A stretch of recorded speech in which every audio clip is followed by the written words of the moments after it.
Hello, Podfeet. Don't tell him. How are you? We have a little surprise. For whom? We have a surprise for Kevin. Kevin, our wingman, the NosillaCast wingman? What do all good things start with? Podfeet.com. All good things start with podfeed.com. So why don't you go to podfeed.com/wingman? Try it, Kevin. See how it works for you. Podfeed.com/wingman. Melty in Virginia. All right. Stand by. It's going to take him a little while. It's a lot to type, I know. All right. I need to go get a jingle here while we wait for Kevin to enjoy. Michael King. Yay, Michael. Welcome. An old NosillaCast away, a new NosillaCast away, right? Michael just joined the Facebook group, I think. Toddler in Tulsa. Yes, Toddler in Tulsa. Hey, George, how you doing? Got a kid visiting, George? Little baby? We just had our grandchild here today. Yeah, it was too short. It was, just an overnight. Way too short. Kevin says he loves it. Good. Well, you guys did point out that I think it was Kevin who pointed out that if everything good starts with podfeed.com, then why isn't there podfeed.com/wingman? Well, there is now. There's even text there, so that screen readers can know what's on the screen there. George confirms there is a child in the house. Oh, good. He's got an adorable grandchild. Adorbs. Oh, I'm going to read something at the risk of embarrassing George. I'm going to read a comment. Where was it? I think it was on the iPhone sizes blog post. I don't know if you saw this yet, Kevin. Or George. I'm sorry, George. Yeah.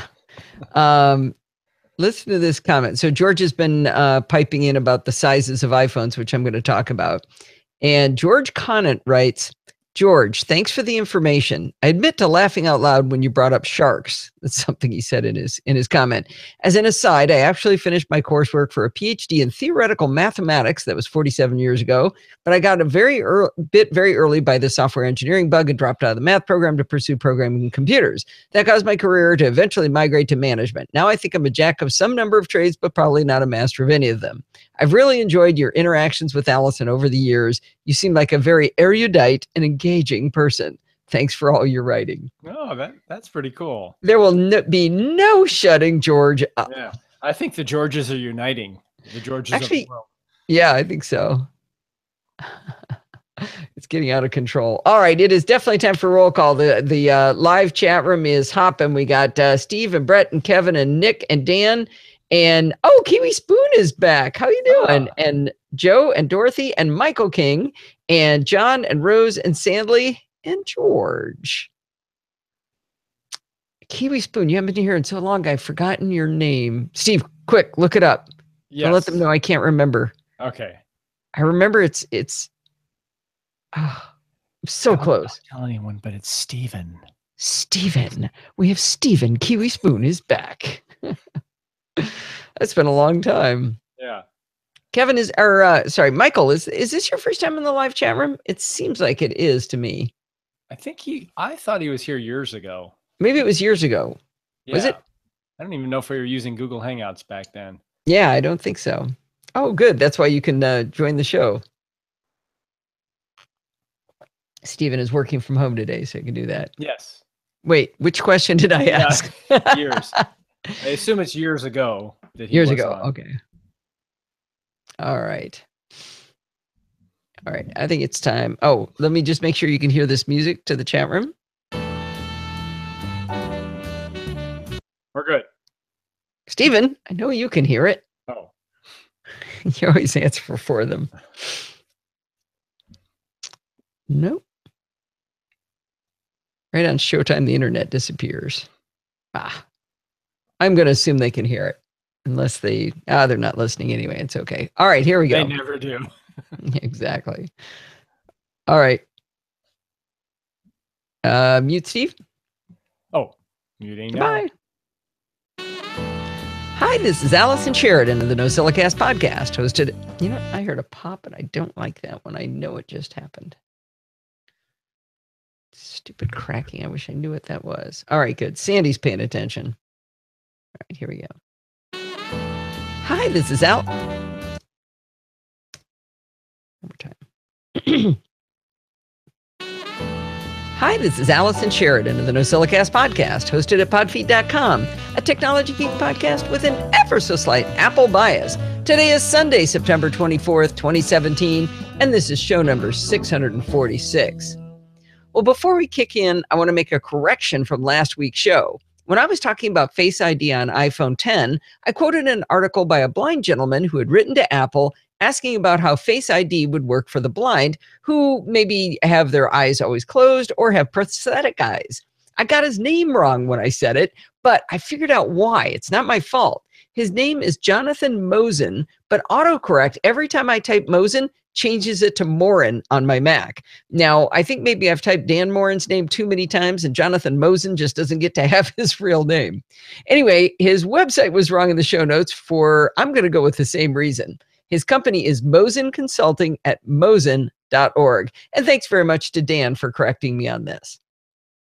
Chit Chat Across the Pond was absolutely delightful this week. And I know I say that often, but it really, really was. Megan Maroney from Twit joins us again.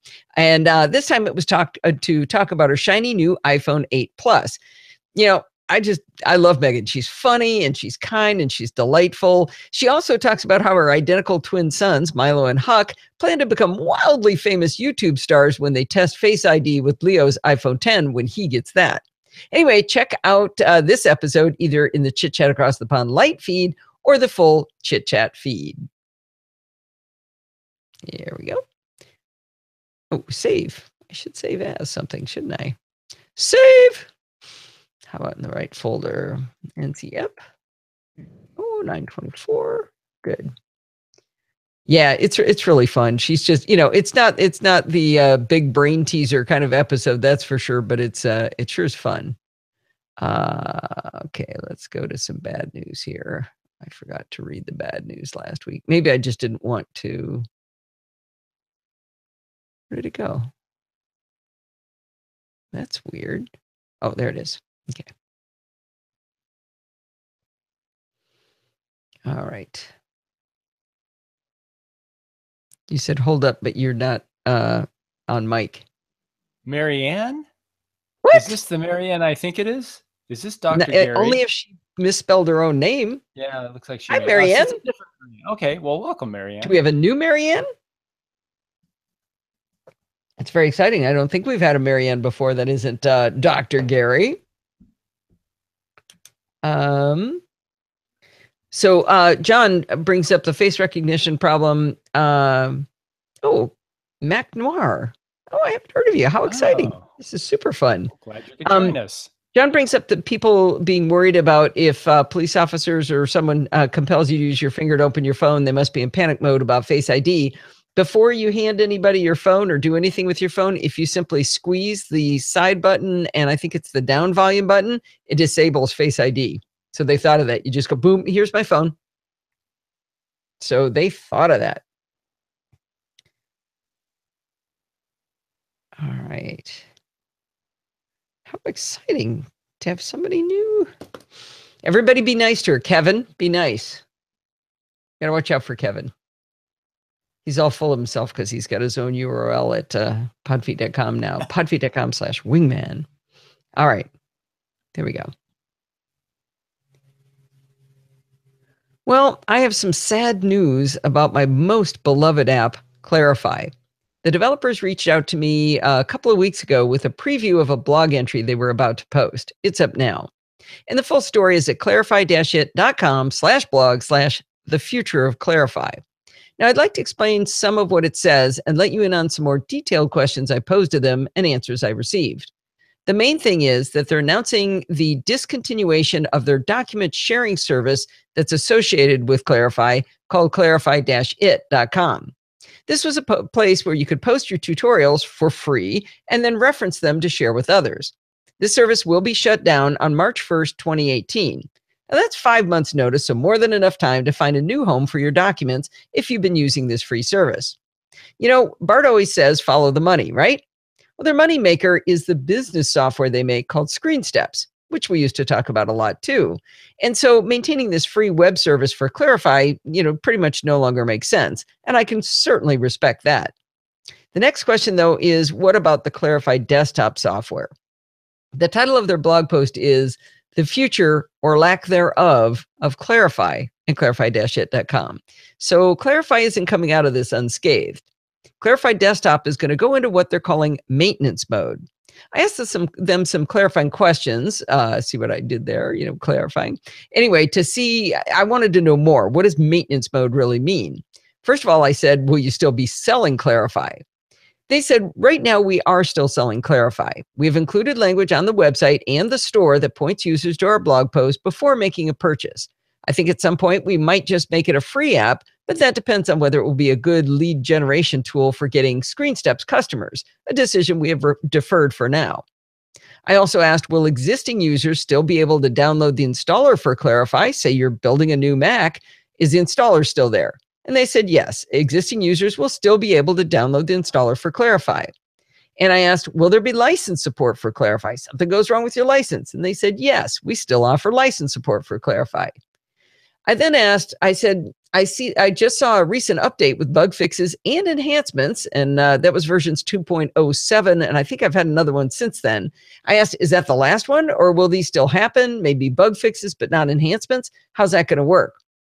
They said, we plan on addressing minor bugs, but we will not be doing any more enhancements. Now, the most important question I had was, I asked them about 64-bit, because 64-bit is going to be important. They said the 64-bit enhancement might be the only exception. We have a list of features we are devoted to building for ScreenSteps right now, so ScreenSteps has taken the top of the list. But when the dust settles, then Trevor will evaluate the work needed and make a decision at that point. So let's break down that comment about the uncertainty on whether they'll upgrade Clarify to 64-bit at some point in the future.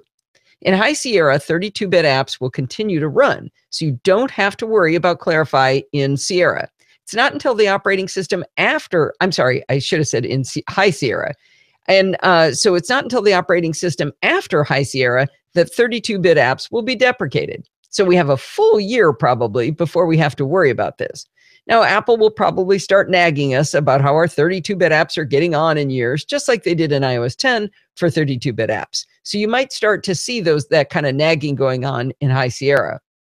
I tried really, really hard to get Trevor to promise he would upgrade Clarify to 64-bit, but he wouldn't commit to that. I mean, I said to him, come on, how long could that take? Like maybe an afternoon? I mean, I'd love to say that kind of thing. Developers and like, oh, I bet it's real easy. Anyway, so I'm not happy about this turn of events, but nothing will change in our usage of Clarify to make terrific tutorials for the next year. I do remain apprehensive about the future. And you know me, as soon as something is end of life, and this is really end of life, but as soon as this kind of thing happens, I'm the one who's like, jump, go over to the next thing, learn it, figure it out, and just move on. But to my knowledge, there is not a single competitor to Clarify. And if there was, I would be definitely checking that out.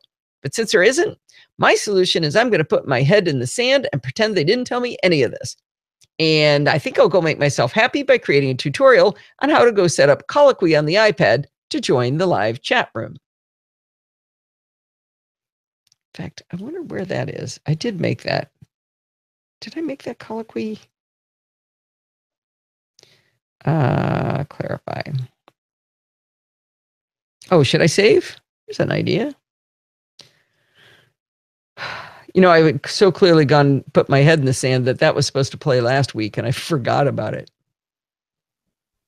So we are back. What's next? What is next? Ooh, this is a fun one. NIST rules.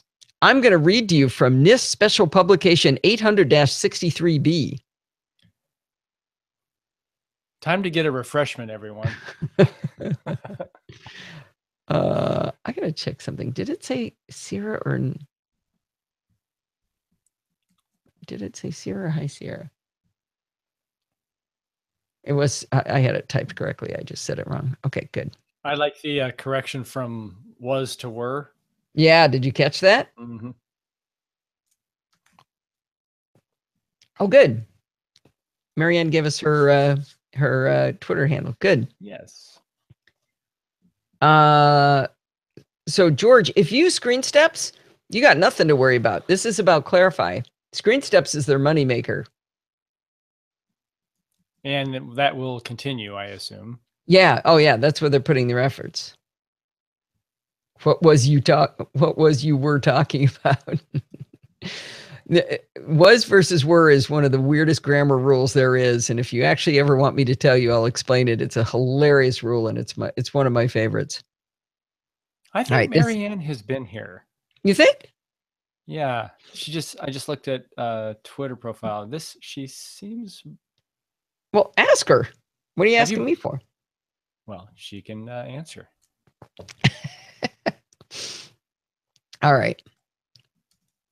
Okay, here we go.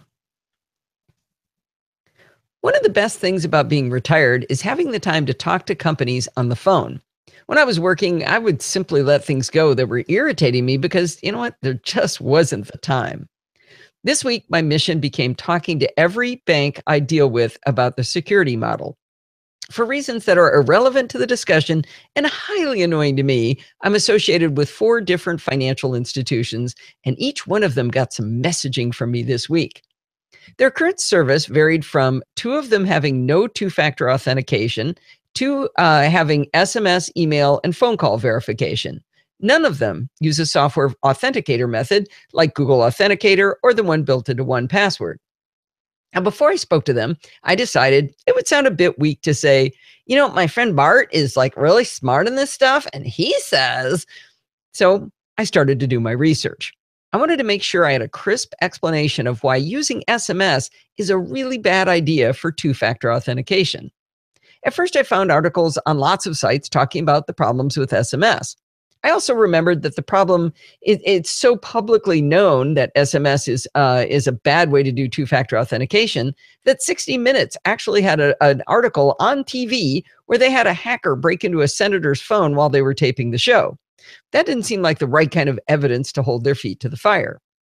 I found an article at the Register from about a year ago about the problems with SMS, and I followed links in there to the best source possible. That source is NIST, the National Institute of Standards and Technology. Now, NIST doesn't create any governing laws, but it's responsible for setting the standards for all technical industries. Still the right resource, and important to know that they impact the institutions with whom we deal. From the Register, I was able to find NIST Special Publication 800-63B at pages.nist.gov/ I'm not going to read you the whole URL.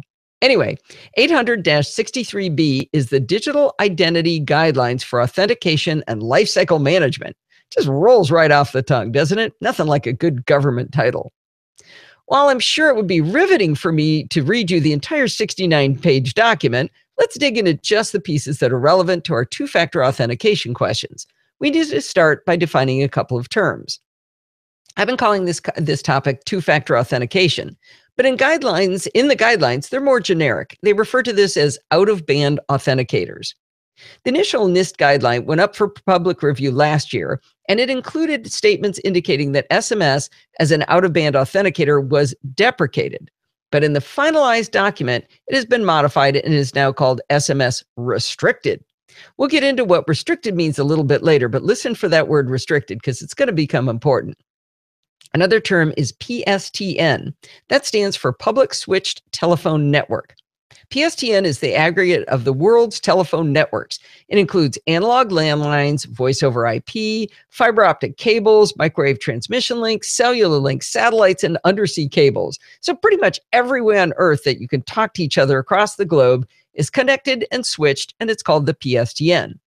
I put a link to the Wikipedia article if you want to read more about the PSTN. And finally, the document uses the term CSP. I had to go to another NIST document to find out that it stands for Cyber Security Practitioner. If you want to know who the cyber security practitioner is, that's the poor joker who's going to get blamed when the company doesn't properly fund its security organization. Or at least that's been my experience. Okay, I think we got enough terms defined. Let's look at just some excerpts from each section that applies to two-factor authentication, or as they call it, out-of-band authenticators. Section 5.1.3.1 out-of-band authenticators. They say the out-of-band device should be uniquely addressable and communication over the secondary channel shall be encrypted unless sent via the public switch telephone network, PSTN. For additional authenticator requirements specific to the PSTN, see section 5.1.3.3. Okay, so they said it's got to be encrypted unless it's sent over the phone. Looks like we're going to have to read some more over in section 5.1.3.3. But before we leave 5.1.3.1, it does go on to say, methods that do not prove possession of a specific device, such as voice over IP or email, shall not be used for out-of-band authentication. Okay? So if you're gonna use something that doesn't prove you have the specific device, like voice over IP or email, don't use it. That's not a good use for out-of-band authentication. So they've said that. All right, we know it's inadvisable to use that. We're going to move on. So now let's get to section 5.1.3.3, which is authentication using the public switch telephone network. Use of the PSTN for out-of-band verification is restricted as described in this section and in section 5.2.10. Okay, there's that word restricted we were looking for. Let's learn about the restrictions themselves. It goes on to say, if out-of-band verification is to be made using the PSTN, the phone, the verifier shall verify that the pre-registered telephone number being used is associated with a specific physical device. Okay, so we used to believe that having your cell phone in your possession did mean that a call to that number or text message to that number was associated with a physical device. But we've learned recently that it's just not true. And in fact, section 5.1.3.3 elaborates on just this point. It says, verifiers should consider risk indicators such as device swap, SIM change, number porting, or other abnormal behavior before using the PSTN to deliver an out-of-band authentication secret. Now, notice it doesn't say the authenticator can't use the PSTN anyway, even after considering the risks of using it. But it says they need to consider those risk indicators. And in case you think that device swap, SIM change, number porting, one of these things could screw up proof of ownership, it has happened to a friend of ours who is just a normal person, where they actually lost their Twitter account because someone faked their phone number and ownership of their phone. Okay, they never lost their phone, never lost their SIM card, but the SIM card got compromised. So this happens to regular people. All right, we got to keep going though. So we've still got 5.2.10 to talk about restrictions on authentication using the PSTN. I'd like to pull out just a couple of interesting sentences in here. This is a little bit longer, but bear with me. Section 5.2.10 says, the use of a restricted authenticator requires that the implementing organization assess, understand, and accept the risks associated with that restricted authenticator. Okay, so they got to accept that risk. If you accept the risk, what does that mean? That means you're to blame if something goes wrong, is what I hear. It says, and acknowledge that risk will likely increase over time. It is the responsibility of the organization to determine the level of acceptable risk for their systems and associated data, and to define any methods for mitigating excessive risks. If at any time the organization determines that the risk to any party is unacceptable, then that authenticator shall not be used. All right, at first read, that simply says IT security should be allowed to do their job. And in my opinion, IT security's job is assess the risk and come up with mitigations, and then be prepared for the probability that the risk will become unacceptable over time, and if so, stop using that method. This is reasonable advice. But after that, NIST puts some more teeth into the statement. It says, furthermore, the risk of an authentication error is typically borne by multiple parties, including the implementing organization, organizations that rely on the authentication decision, and the subscriber. So kind of like where they're going here. Sounds like a future lawsuit coming, doesn't it? But it gets even stronger. Because the subscriber may be exposed to additional risk when an organization accepts a restricted authenticator, and that the subscriber may have a limited understanding and ability to control that risk, the CSP, remember that's the poor sucker who's going to be blamed when all this goes in the toilet, the CSP shall offer subscribers at least one alternate authenticator that is not restricted and can be used to authenticate at the required authenticator assurance levels. Number 2, provide meaningful notice to subscribers regarding the security risks of the restricted authenticator and available alternatives that are not restricted. Number 3, address any additional risk to subscribers in its risk statement. Number 4, develop a migration plan for the possibility that the restricted authenticator is no longer acceptable at some point in the future, and include this mitigation plan in its digital identity acceptance statement. Okay, that was a lot, but let's summarize that here. We learned that SMS messaging to your cell phone, messages to your cell phone, which are over the PSTN, are restricted. We learned that a voice call to a VoIP phone is also part of the PSTN and therefore restricted. So like coming to your home landline that's actually always are going to be VoIP now, that's also restricted. And we learned that using email is restricted. But point 1 that we just read of that section says they shall offer you one authenticator that is not restricted. So bottom line, after reading all of this, NIST Special Publication 800-63B says that they darn well better give you a software authenticator method like Google Authenticator. They could also do it with a hardware authenticator, but I'm kind of focusing on the software ones here. So it says all these things are restricted, so they better give you one that isn't restricted. That's what it says. So it was time to call the banks. The first bank I called, I didn't know anyone. So I just used an online chat to ask for a contact to talk about in IT security and two-factor authentication. Now, Caitlin told me she'd forward it and I'd get a call in 1 to 3 days. We'll see about that. Actually, I did get a call and they said, yeah, you're not going to be allowed to talk to anybody about that. But I'm not that easy to give up. I went online and I found the names. You can find the officers of any company. So I found the CEO, the CIO, and the chief risk officer. I think they'd be fun to write to. We'll see where I get on that. Now, the second bank had a form I could fill out. So I gave a brief description and said I wanted to talk to someone. I tweeted them too. They tweeted back that they did so have two-factor authentication. But I said, not the right one.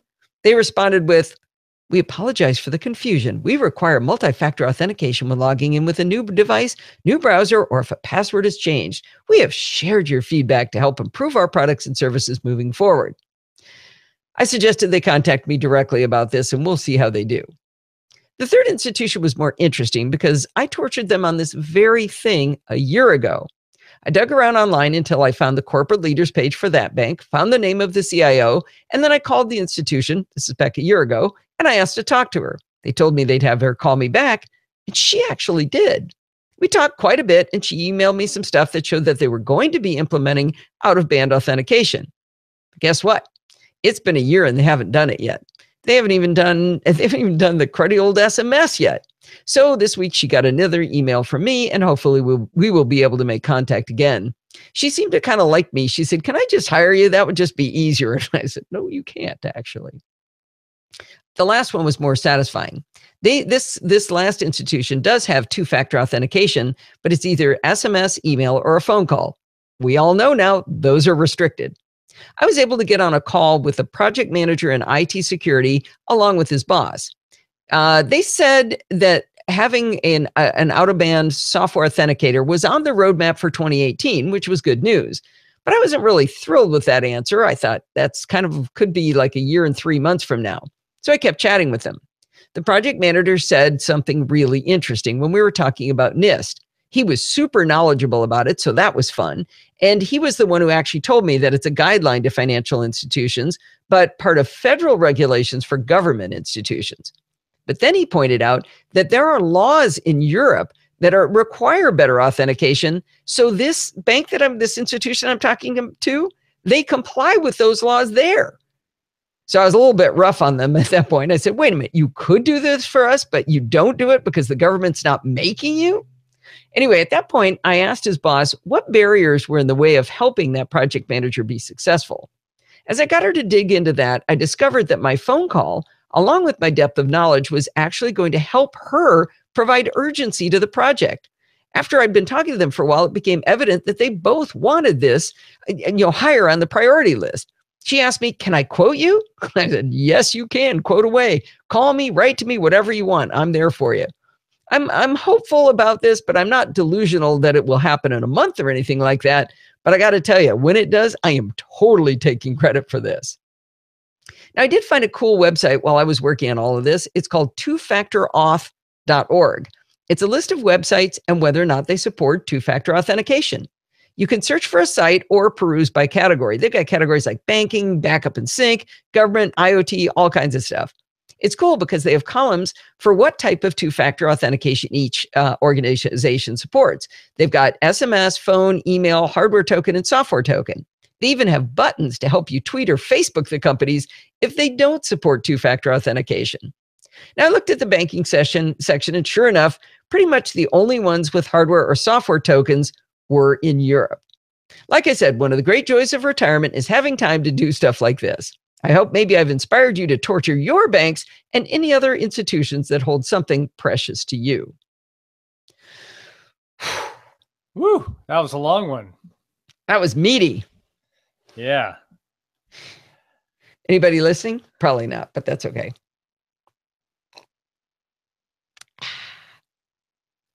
LinkedIn from Toddler in Tulsa is on a Chromebook. Cool. Well, Marianne was asking for recommendations for an IRC chat client on Chrome OS or Android.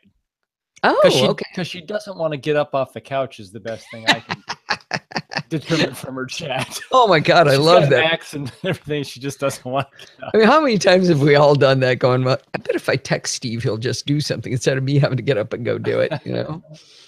That's fantastic. That's hilarious.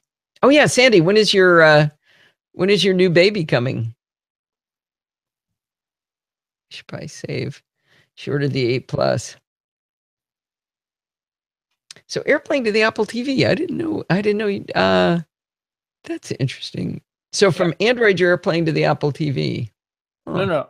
No, Android. No. Oh, she wants to play with the Android phone because she's got her some other device. And it's airplane to the TV. And I think it has to do with glasses, not wanting to Can't see my iPad mini with my glasses on to see the TV. Oh, Marianne, I have the solution. You know what these glasses are? Actually, I have 2 pair. These glasses are clear in the middle, and they're bifocals down here. Clear in the middle sounds weird. Well, all glasses are clear. Okay, they have no prescription in the middle. They don't have a prescription in the middle. So I can watch TV, look down, watch TV, look down. So right now I'm focused. These are a little bit different. The prescription goes up a little higher because of the height of my Mac, and my display and the distances are different. But it's progressives, but progressives that are blank up here, that are not a prescription up here. By up here, you mean midpoint or midpoint? Yeah, top? Midpoint. Maybe she already has those though. But the best part is I'm wearing these glasses and contacts. And then I have these glasses and contacts. And I have sunglasses with progressives and contacts. And then I have a pair of glasses for when I don't have my contacts on. My eye doctor's wealthy. He bought a boat from you, I think. I think he did. I think that's what he told me. All right. What's next? Oh, let's talk about Patreon.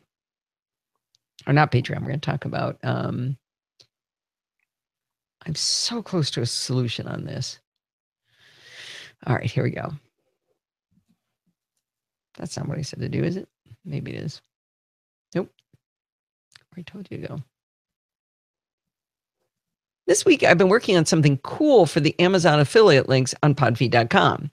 For you to be able to share the love to the podcast through Amazon, I have to open an account in your country's version of Amazon.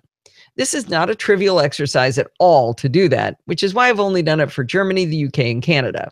Anyway, even if I do this work, you still have to remember, if I talk about a product that's on Amazon, to go over to podfeed.com/funwithflags, find the link to your country's Amazon, and then do a search for it once you get in there. That's kind of a lot of overhead for you. But Amazon came out with something really cool just recently. And that's a way to link the UK and Canada stores to the US store, to the affiliates all together. So in theory, if I get this working properly, I think you'll be able to click on a link in a blog post for a product. And if you're in the UK or Canada, it will automatically switch over or choose your Amazon store. Now, note that I said, if I get this working. The first step was easy. I had to link these stores together, my affiliate links to the stores, and then validate that they were connected. That took like 2 seconds and it worked perfectly. It says validated, so I know they're all connected. But then there's a script I needed in the footer of my WordPress theme. Now, to put a footer or a script into a footer of a WordPress theme, you kind of need a plugin to do that. You can do it other ways, but it's kind of dodgy. It's better to do it with a plugin. So I found a plugin and I put the Bartificer clock script into it for the live show page, and it works. I had an old plugin, so I moved it over to this new plugin. So I know that the plugin's working because the clock works. But for some reason, the Amazon script isn't working according to my testers, Stephen Getz from Canada and Roger Nash from the UK. Now, I tried to do this on my own, but it looks like I'm going to have to bug Bart about it. Anyway, thanks for clicking the Amazon affiliate links that help fund the podcast. And hopefully next week, I'll be able to announce that I've got it working just a little bit easier for those of you in the UK and Canada. Unfortunately, they don't offer that linking to Germany yet. Wait, we're talking about gin? What live show are we talking about? Wow, when did Richard sneak in? Hey, just a few minutes ago. He's buying the gin. That's why we're talking about that way. Yeah. Oh, yeah. Hey, Kiwi Spoon's doing a good job there. Steven's in twice. All right. Oh, now Sandy becomes famous. Here it is. You're up, Sandy.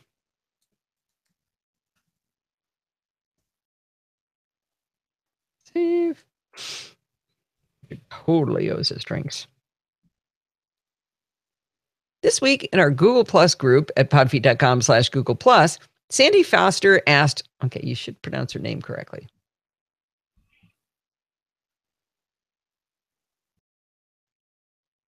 This week in our Google Plus group at podfeet.com/Google Plus, because everything good starts with podfeet.com, Sandy Foster asked a dumb question, which, as is usually the case, is not a dumb question at all. The story takes some winding paths, but I assure you that there's a solution at the end of this story. Her problem to be solved was that a friend of hers had a non-commercial DVD to which she had the rights to copy. Sandy volunteered to make duplicates for her friend because she knew it'd be an easy task on a Mac. She spent 2 hours on the phone with AppleCare with both an advisor and then a senior advisor, neither of whom helped her figure out how to do this. There was something wrong. This sounded like a fun challenge to me, even though I haven't burned a DVD myself in ages. Here was the process I suggested she try. I'll give you a spoiler. This solution doesn't work. I told her, start by using Disk Utility. In there, choose File, New Image, Blank Image. And before progressing, I told her to change the image format, which is the last pull down, to DVD, CD, Master.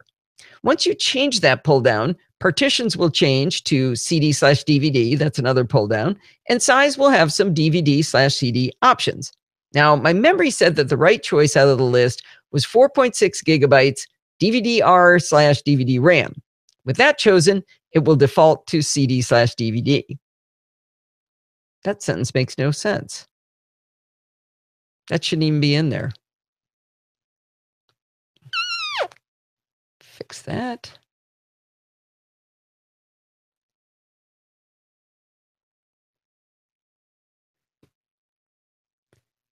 All right. What are you doing? Steve's playing with it. Yeah, what I was hoping was she would come in and make a bunch of noise. With that chosen, that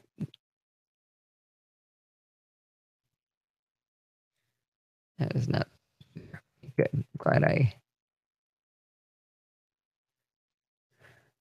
all right, what's the last thing I said? Should be DVD RAM, right? /DVD RAM. Okay, good. At this point, you can name it, and it'll save it as a .cdr file. It sounds like a CD, but trust us, it should work. That isn't why it doesn't work.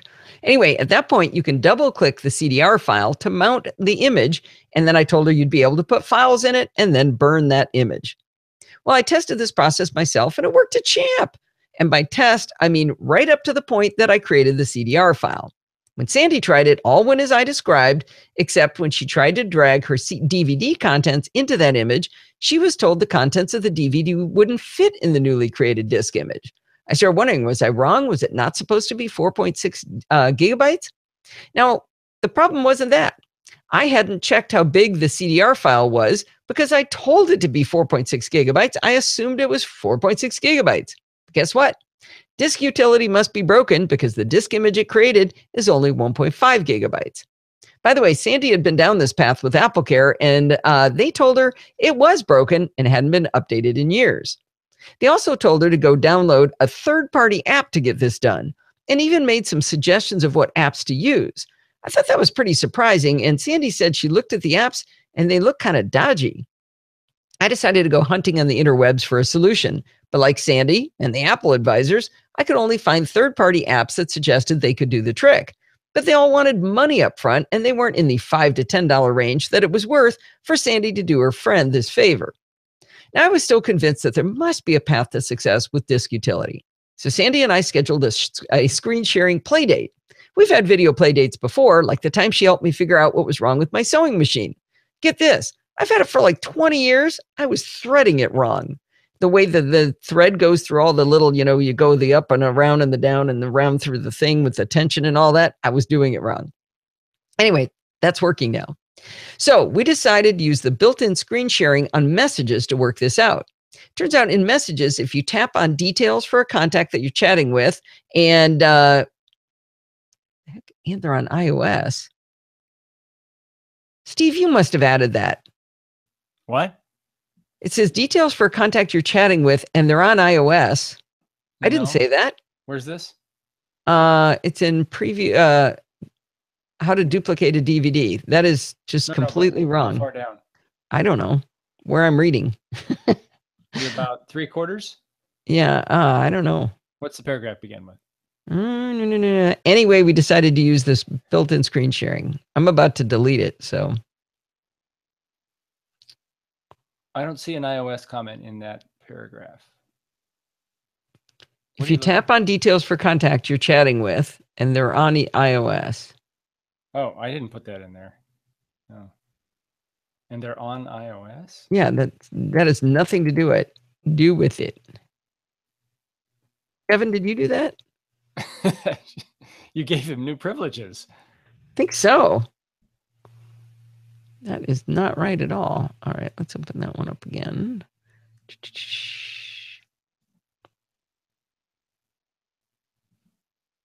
Let's see. Turns out in Messages. All right. Save. Turns out in Messages.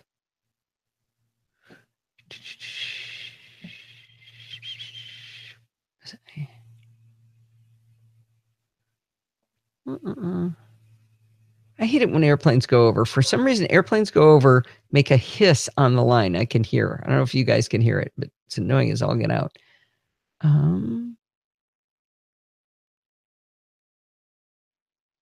Anyway, we decided built-in screen sharing on Messages to work this out.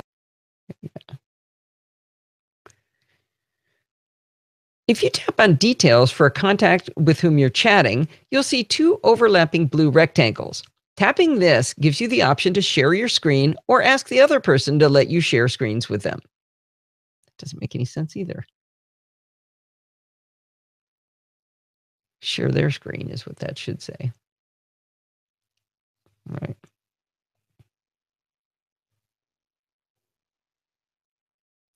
If you tap on details for a contact with whom you're chatting, you'll see two overlapping blue rectangles. Tapping this gives you the option to share your screen or ask to share the other person's screen. Once you're sharing your screen, you can even request control. This is all written wrong. Did anybody proofread this? Somebody should have read this. It doesn't make any sense. Hang on, sorry. I do not claim any ownership. Yeah. I did post one of these without asking and letting you check it. I wonder if that was it. You should have sent it to Sandy for review. Oh, no, I did. No, I sent the tutorial. It was done burning after she was actually, where? Oh, everyone's melting in the chat room now. Are they? I'm sorry. It's a meltdown. Tapping this gives you the option to share your screen, ask to see the other person's screen. Once you're seeing the other person's screen, even request control.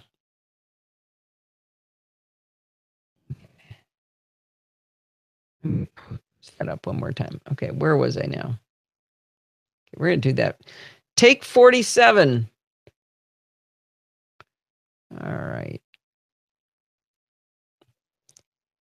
If you tap on details for a contact you're chatting with, you'll see two overlapping blue rectangles. Tapping this gives you the option to share your screen or ask to see the other person's screen. Once you're seeing the other person's screen, it turns out you can even request control. Now that I think about it, I should really do a clarified tutorial on that. Anyway, Sandy and I got on our screen sharing session and we hammered away at this until we cracked the code. While the process of creating the DVD disc image ahead of time as a blank should have worked, since it didn't, we abandoned that whole path and found another way to do it. In Disk Utility, you'll also have an option to create a new image directly from the original DVD source. You still have to pay close attention to the options and change the image format to DVD/CD master. Also, you need to make sure to change the save location because for some reason by default, it'll try to save the image inside the original DVD itself, which of course isn't going to work because you can't write to that DVD. Anyway, we had a lovely time chatting about this, and while we hopefully watched it create the disk image, we had a lot of fun talking. It took a long time, which was a very good sign. That was creating the image. Once it was done, there was a CDR file on her desk, which when we double-clicked it, created a disk image on her desktop with the same name as the original source DVD. The disk image didn't look like a DVD yet, but it did have the video_TS and audio_TS folders inside it, and the accompanying VOB files that you're used to seeing on a DVD. From there, it was an easy trick to right-click on the DVD disk image, select Burn, and replace the original DVD with a blank writable DVD. Well, Sandy and I got to spend some more time chatting while it burned. I wasn't going to hang up the phone this close to the end because I wanted to see how it all turned out. Actually, I just said hang up the phone. When you do that screen sharing through messages, it gives you voice too. So I wasn't actually even using a phone. But anyway, the point is, I wasn't going to hang up this close to the end because I wanted to see if this worked. When it was done burning, Apple's DVD app would not play it, but she popped it into her Blu-ray player and it worked like a champ. She also later told me that it does play under VLC on her Mac, even though the Apple's DVD player won't play it. We both did the happy dance that this finally worked out for her. Now, she was especially excited because her friend had stopped by earlier that day to see how she was coming along with the copying, and she had told her that she was pretty sure she wasn't going to be able to help her out after all. So she was pretty excited she was going to get to call her and tell her it was going to work. When we were done, I asked Sandy if she'd go through the process again, and this time take screen snapshots so I could make a tutorial with my beloved Clarify. It was fun figuring this out with Sandy and getting to collaborate on the documentation of our solution. I just really enjoyed working with her on that. After all that fanfare, I have a link in the show notes to how to duplicate a DVD on macOS Sierra. Now, I called it macOS Sierra because that's the only place I've tested it, but I think this will probably work on older and newer versions. But I didn't want to lie and say I'd tested it on everything else. Anyway, you can always find this tutorial by going to podfeet.com and clicking on the tutorials button. From there, you can click on Mac tutorials and you'll be able to see all of the tutorials I've made for the Mac. Enjoy! I don't want to say enjoy. That was good in the text, but I didn't like it there. All right. Let me send that to the blog one more time. Yeah, it was fun. We had a good time. I mean, not as fun as the sewing machine one, but, they can't all be winners. I'm tired. I got a long ways to go. We got a long one coming. We're going to do geometry next. Oh, my goodness. Can you read this one, Steve? Okay. I guess I'm going to have to kick in. But now you're blinding us. Thanks a lot there. You got the high beams on. Fine. I'll keep going. Okay. This one was highly tested and checked. Okay. Hey, have you told the new people about our newest all good things start with podfeet.com? Kevin? Wait, Big Melty in Virginia, bleep and nuddle? Wait, bleep nuddle? What is that? It's a puddle. A puddle? Bleep puddle. Bleep nuddle puddle. And then there's SP Melty. Yeah, I didn't notice that. I'm starting to get sweaty just hearing about this. Kevin just said, be careful, high beams on means different things. Yeah, I thought about the same thing. You're sitting low in the saddle there. There you go. I know, because I changed. I'm not sitting on my feet. Oh, time to stand? That's what I need. Yes, it is. All right, here we go. It's kind of interesting. We all share that. Do you guys all want to stand up? I mean, we can. All right, it's time. You'll be looking at my belly button, though. There. Duke Law. All right. I think you should do a stand post now. Well, I can. Here. Maybe that would help, except that light is kind of blinding now. All right, here we go. I'm going to start that way. I am tired of sitting. Okay, which one is this, by the way? Screen geometry. Oh, boy.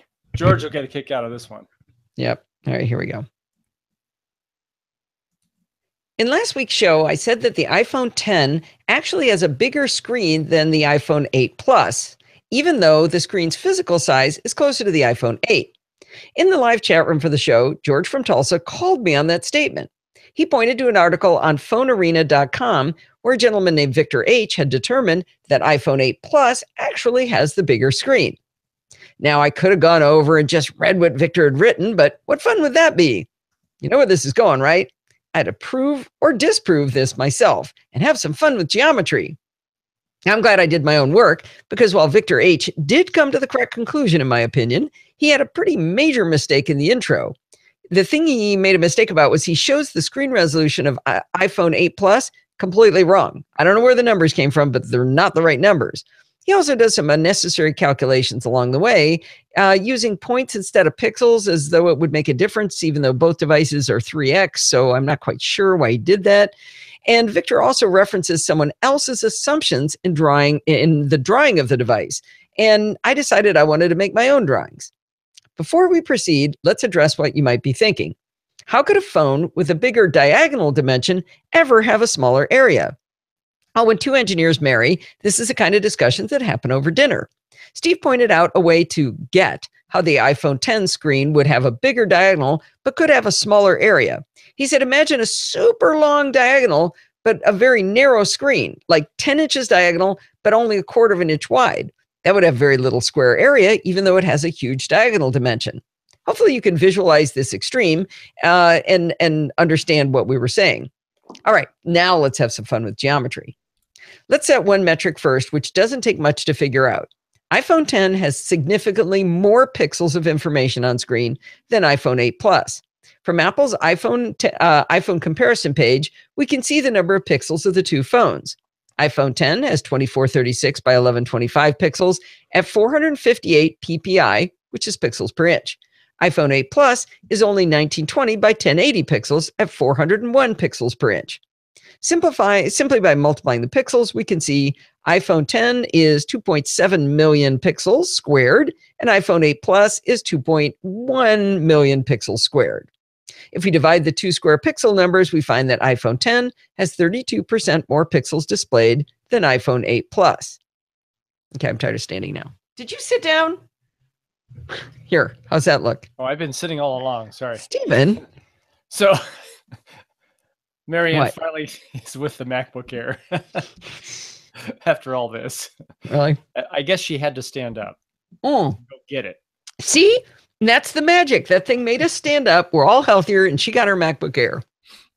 That's great. Okay. All right. But the argument was about the physical size of the display, not the number of pixels. We can start at a coarse level and compare the two phones by dividing each of the square pixel numbers we just calculated by the square of the linear pixel density that we know. We have to square that pixel density because it's in pixels per inch, which is one-dimensional. So I did the math here, and I'm not going to read it all out to you, but it gets that the iPhone X is 13.065 square inches, and the iPhone 8 Plus is 12.895 square inches. So that coarse calculation tells us that iPhone X has a screen that's 1.3% larger than the 8 Plus. Now, at this point, you're yelling into your devices, but what about the notch, Allison? Well, of course, we must account for that because the NosillaCast is known for its thoroughness and attention to detail. You heard that NIST thing we just did there now, right? Anyway, let's take this up a notch. See what I did there? It's hilarious. Anyway, the problem is that Apple doesn't give us the dimensions of the notch in an easy to find area. I discovered, though, the human interface guidelines for iPhone X over at developer.apple.com to see if I could learn a little bit more. We're going to come back to some more important points in these guidelines in a bit. While Apple didn't give any exact dimensions in the guidelines, they did provide us with a scalable vector graphic of the face of the phone. Now, scalable is good because that meant I could take the image and I could open it in Affinity Designer, which is a vector-based tool, and I could start measuring it. I had to make a leap of faith that Apple created this drawing perfectly to scale. If they haven't, I've lost faith in what's right in this world. Apple wouldn't do it to scale. It's got to be, right? Remind me to tell you a story sometime of Lindsay's 5th grade mission project, drawing things to scale. Anyway, the tricky bit is that this drawing is scalable. So how do I make it the exact right size? I know proportionally it's correct, but how do I make it the right size? Well, I created a document in Affinity Designer first that was exactly the dimensions of the iPhone X screen that we do know, 2436 by 1125 pixels. Then I added the screen outline onto the document and I scaled it until the screen size lined up perfectly with those document edges. Then I locked that layer down.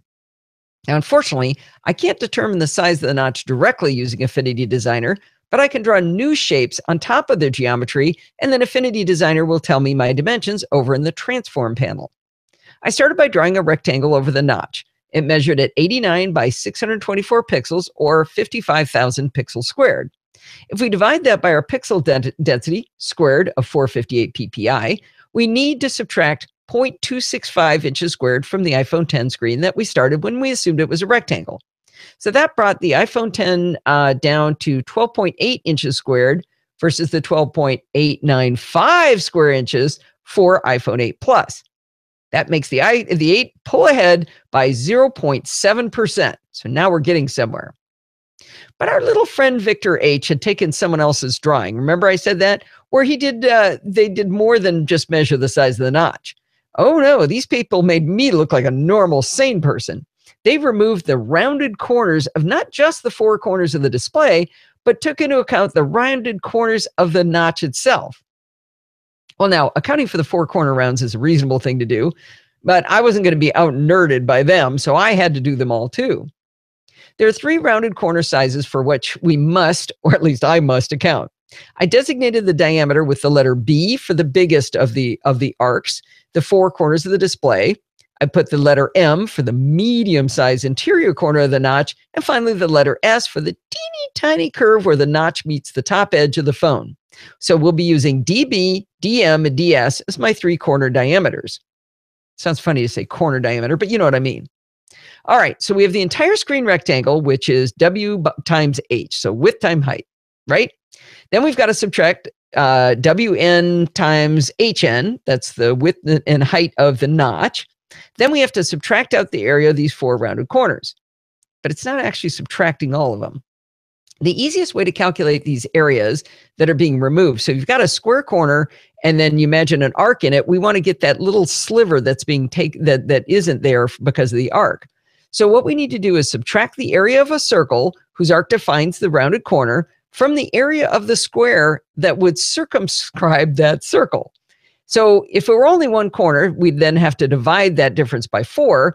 But since we have 4 external corners on the display, the 4s just cancel each other out. So the area of the square circumscribing the circle is simply dB squared. So remember, this was the big one, so it's dB. And the area of that circle is pi dB. So to remove the area of the 4 rounded the 4 rounded corners, we subtract dB squared minus pi dB. By the way, did you know you can type pi by just hitting option P? Made me really happy. You think anybody's still following this? It's okay. It entertains me, and some days that's enough for me. All right, now that we have the basic idea of how to deal with these rounded corners, it's going to get going faster. The middle size radius on the inside of the notch actually adds to the available area while the teeny tiny small rounded corner where the notch meets the top edge of the phone again subtracts. And don't forget, there are 2 each of the small and medium roundy bits on the notch, not 4 like in the display's main corners. So the ones where there's 2, the formula becomes, you would subtract out ds squared minus pi ds divided by 2, and then add back in dm squared minus pi dm divided by 2. This is some good audio. I'm not going to read the whole formula because I've got it there and I've got all the numbers. But plugging in all those numbers, iPhone 10 screen comes out 2.640 million pixels squared. Dividing by the pixel density of 458 pixels per inch squared, we get a grand final screen size. The iPhone 10, 12.59 square inches. iPhone 8 Plus, 12.90 inches squared. And we have it. iPhone 8 Plus screen is bigger than iPhone 10 screen by 2.5%. As much as it pains me to admit it, George was right. I went back and I looked at Victor H's bottom line conclusion, and our numbers agree, at least out to a couple of decimal points. And I mean, realize I'm just drawing circles on a screen, so my accuracy could vary. Well, I typed all of these equations into the blog post so that it would look nice and clean, but that's not how I actually developed the formulas. I grabbed my trusty 12.9-inch iPad Pro with Apple Pencil and the Notability app, and I went to town drawing circles and squares and scribbling away to create the equations. I suppose I could have used a pencil and paper, but I love using the pencil and having the document already digital instead of having to scan it in if I want to save it. And I mean, I'm going to want to save something like this, right? All right, now that we have that bigger picture settled, I promise I'd talk a little bit more about the human interface guidelines for iPhone 10. The guidelines explain that developers should provide a full screen experience, extending backgrounds to the edges of the display, both vertically and horizontally. But then they go on to explain that the content should be centered and symmetrically inset so that nothing gets obscured by the following things. The first thing is clipping on those rounded corners. You don't want it to be obscured by the indicator for accessing the home screen. That's this little line where you swipe up. You also don't want underlapping on the status bar, navigation bar, toolbar, and tab bar. Well, that's a lot of stuff to avoid. They also point out that the status bar is taller on iPhone 10 than on other phones. So developers might be in trouble who assumed a fixed size for the status bar. The guidelines show a safe area with margins all over the place, leaving a much smaller rectangle than we've calculated. That got me to thinking, I really should compare apples to apples. Gotta stop with these puns. Anyway, and I thought I should look at the the human interface guidelines for iPhone 8 Plus. Well, guess what? To the best of my Google foo, there is no human interface guideline for iPhone 8 Plus or any of the Plus models that shows that safe area that even has a drawing of it. I can only imagine that iPhone 8 Plus has safe areas too, but I can't compare them. I saw a note in the guidelines for iPhone 10 that referred to the information inside UIKit, so I downloaded Xcode looking for it. I was really in a mood to research this week. Anyway, Xcode is a 9.93 gigabyte download, and I downloaded that darn thing to see if I could find some templates in there. But guess what? They don't have iPhone 8 Plus listed as an option. I complained about this in Facebook, and Klaus Wolf suggested it's in the beta for Xcode, but you know what? I was kind of exhausted by this time, and I never pursued how to go through the developer program to find the beta of Xcode. I'm in the developer program. I mean, I do the free ones and stuff, but I didn't want to go that far. In conclusion, George was right. By the way, after my post about NIST and now this, it has been suggested that I need to get out more. Yeah, Podfeed, I think you need to get out and stop blinding us. Wow. Am I moving too much? Oh, it's because I'm sitting low again. Hang on, cover your eyes. Let me move up. If I go back up like this and cross my legs. So Sandy says this is a marathon episode. But It I think is. it's because you had no pre-recording, so everything's live. So you're at 6:04. Yeah. I'm on. I think I'm on the outro. Here we go. All right. Here we go. Well, Sandy says this is a marathon episode, and I gotta agree with that. But I think we will wind it up for this week. Do not forget to send in your dumb questions, comments, and suggestions. You can do that by emailing me at allison@podfeed.com. And you can follow me on Twitter at Podfeed. Remember, everything good starts with podfeed.com. We have podfeed.com/Patreon.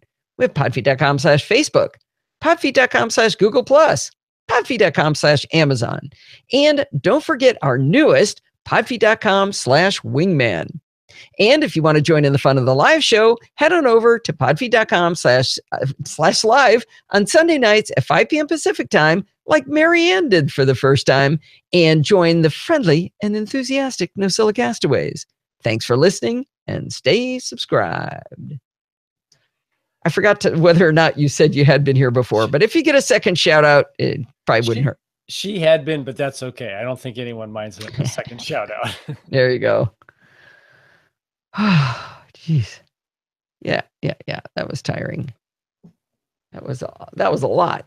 I'm sorry it was tiring for you guys. It was tiring for me. That NIST thing was. Don't worry. We just tuned you out. I figured. It is number 2. What does that remind you of? What's that? We just tuned you out. Oh, I don't know. But did you hear I left one for you? Yes. Oh, I totally tuned you out. I heard the Easter egg. It was a Brian Regan Easter egg. Yes. Yep. We abandoned that whole path. All right, let's see. Okay, so Marianne's clarifying she was Mac Noir the first time, so that's why you may not have recognized. Totally different. Totally different. Mac Noir, that's a good name. Yeah. Richard says, what NIST thing? I don't think Richard was listening. I could read it again. Please don't. Oh, Lordy. Subscribe. Oh dear. That was a good laugh there. I enjoyed that. That's Pacific time. Hear that music. Oh, you want to hear the Marianne did for the first time, and join the friendly and enthusiastic NosillaCastaways. Thanks for listening and stay subscribed. I had the weirdest problem in so I use this program Hindenburg as my digital audio workstation. Crash and burn. Why are you saying that? Hindenburg. Oh. And I pulled in my audio file from my conversation with Megan, and it's a stereo file. It's one of us on each side, and I pulled it in, and my audio was like a quarter the volume of hers, and it was the weirdest thing. If I split the stereo track into 2 mono tracks, it was fine. And I knew I could listen to the audio outside of Hindenburg and it was fine. It was very strange. Marianne's saying that's a third shout out. Is it really? Maybe. Oh, it's because I just played it, she's saying. Oh, okay. Got it. That's funny. She's been here actually every year for the past 10 years. I just have a really bad memory. Right. That's really sad. But once a year. She lives next door. Marianne, where are you? Did we ascertain that? Big head. Can I get a big head? That reminds me of Silicon Valley. Big head, yeah. So that's today's. Yeah, that was a pretty good show for a mono. That's a mono recording at 42. South Carolina. 226 megabytes. That's a big file. Put you up here. South Carolina. Yeah, I assume you might be our only listener from South Carolina. I don't remember ever having anybody from South Carolina. Well, the top of my head's getting a dent from wearing my headphones. And it's glowing. South Carolaki? Carolaki. That sounds like a name George would give it. Carolaki. Maybe it's another part of the world that we're not familiar with.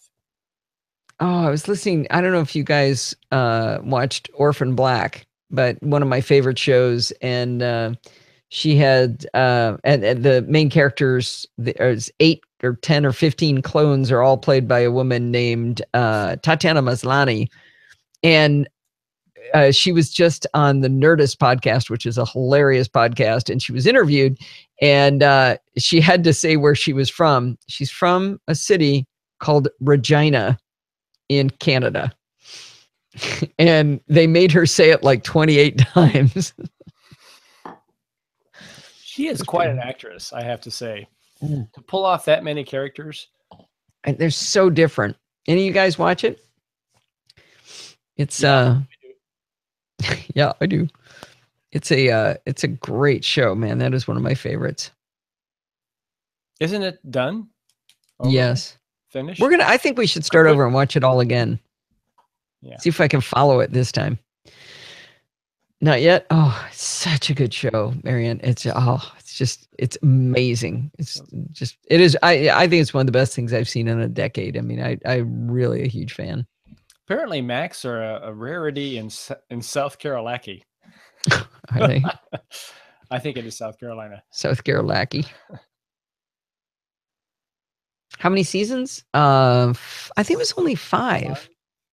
I think 5. But one actress plays the same, plays like literally like 15 characters.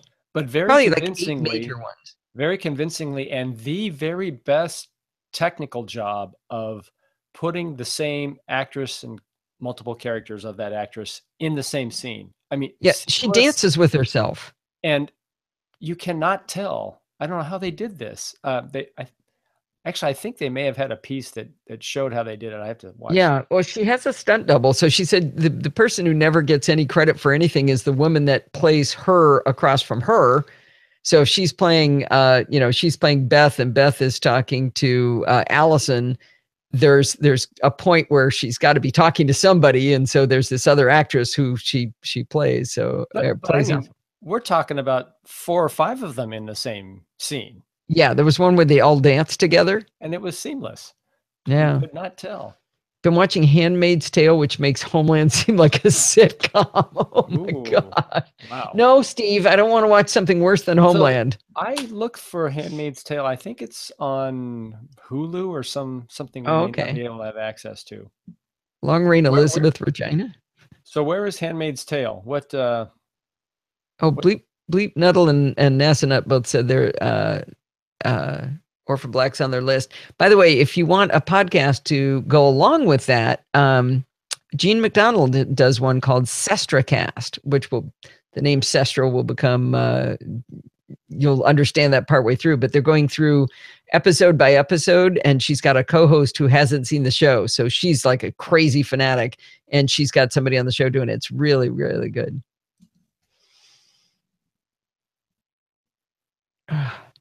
All right. Well, I think we should call it, Steve.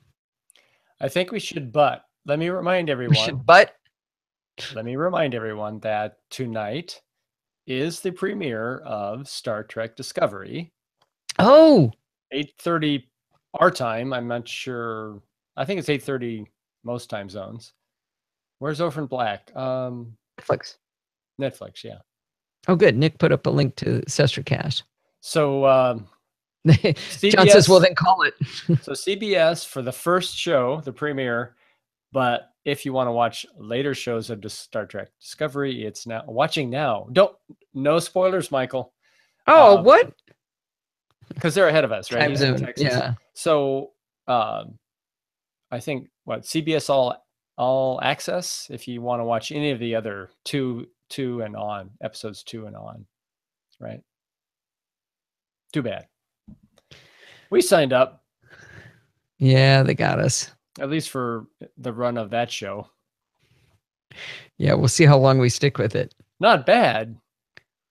I liked Grace and Frankie, Nick, for a while, and then I couldn't keep going.